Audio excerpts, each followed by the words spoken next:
വലിയ ആദരവോടുകൂടിയാണ് ഞാനിവിടെ നിൽക്കുന്നത്.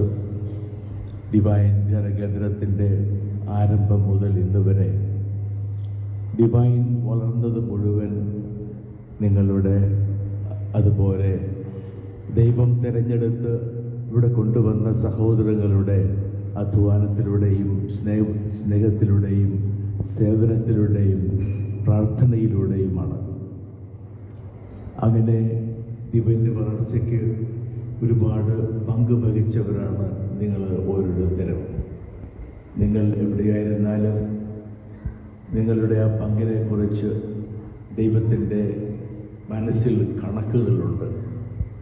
ശിഷ്യന്മാർ അവരുടെ പ്രേക്ഷിത പ്രവർത്തനം കഴിഞ്ഞ് തിരിച്ചു വന്നപ്പോൾ ഈശോ പറഞ്ഞു, നിങ്ങളുടെ